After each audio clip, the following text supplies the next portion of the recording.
you're an Andy Milligan fan, there's no hope for you. If you're an Andy Milligan fan, there's no hope for you.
Sell the sizzle, not the steak.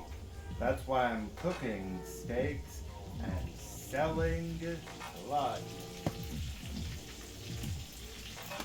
What did you think of the two Andy Milligan movies that you saw? Use your words.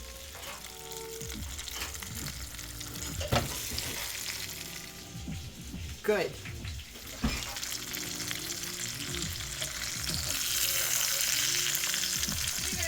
I'm afraid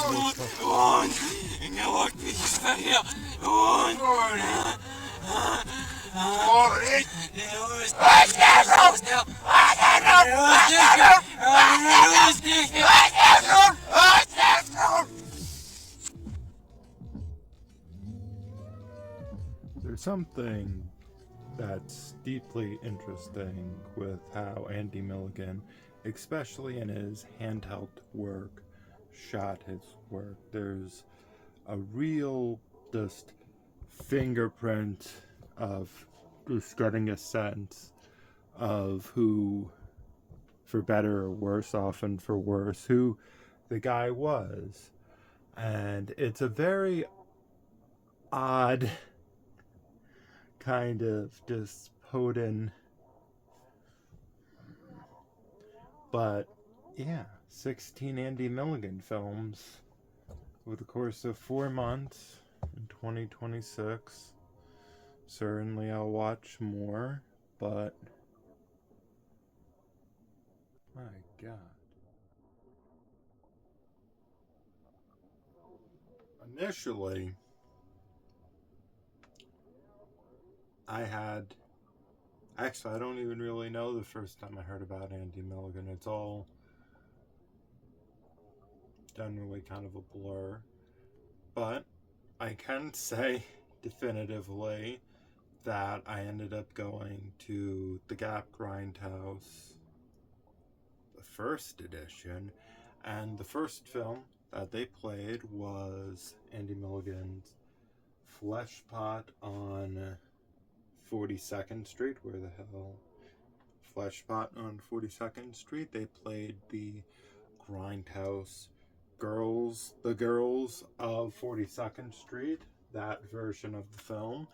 And it is one of Andy Milligan's best films, and there's something about seeing any Andy Milligan film on film in a theater, just even at that, but especially that one with the performances from Laura Cannon. Laura Cannon is just phenomenal in the movie, but also Neil Flanagan is credited as Lynn Flanagan.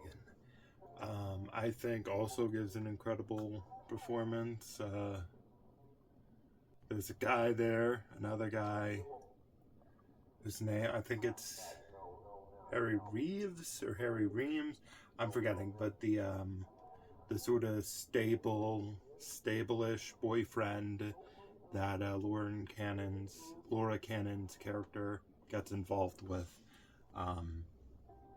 Interesting cast, just regardless, but those three give really standout performances. And of course, after that, I ended up going to another showing at the Gap, which there's some very little footage I have from that, of the Lost films of Andy Milligan.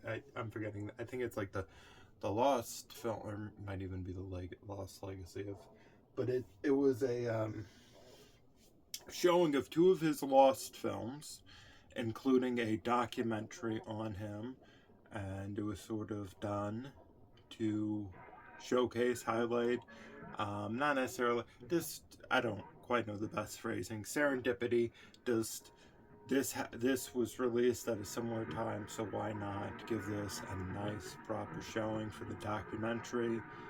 In this box set, what box set? The Gutter Art Tour, The Lost Legacy of Andy Milligan, 2 box sets of Andy Milligan movies, both from Severin. So there's this being the second one, and of course the Dungeon of Andy Milligan collection.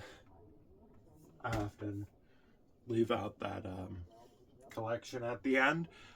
That was of course given to me by friend of the channel, DJ Martinez of the channel Films by Color, in a trade. Very happy to have added that. But the thing I was talking about,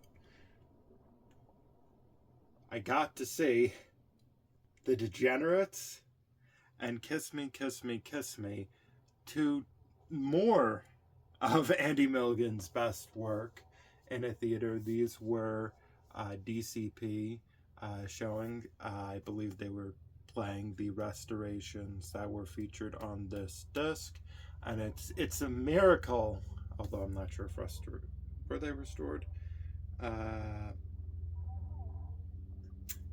Yeah, are both restored from their only surviving film elements. But the fact that these films even have surviving film elements when they were like, it's so, even when this set initially came out in the booklet, these lost projects were just like, well, they're gone, Jim, forget about it, it's Andy Milligan Town, Andy Milliganville, it's, I don't fucking know. But now we have The Degenerates, now we have Kiss Me, Kiss Me, Kiss Me, one of the best, I think, works that, collaborations, one might even say, that Andy Milligan had with William Mishkin. I really like the films that Milligan did with Mishkin. Seeds, great film. I've seen now both Seeds and The Seeds of Sin. I don't think this is like better, but there's real joy for me in having Andy Milligan on tape. Slightly more visible. Are we actually? Oh, we're live already? Yes. Oh shit! They heard all that? Yes. They heard part of that. But you know what the great thing is? What? No one's gonna watch it. And you know why I know that? Why? The people that would be pity watching it are all in there.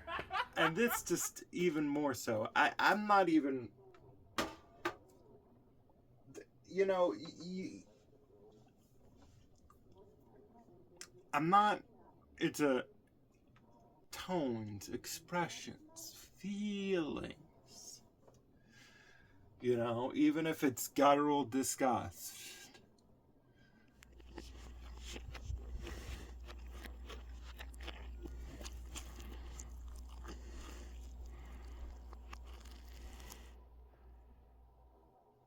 that's where the sushi eating clip goes. I don't really like to just here's a film and just kind of coldly describe plot.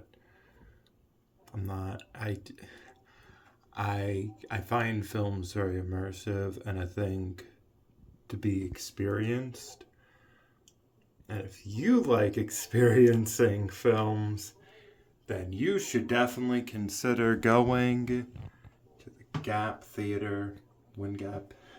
So I'm not getting paid money. I paid money for this, actually.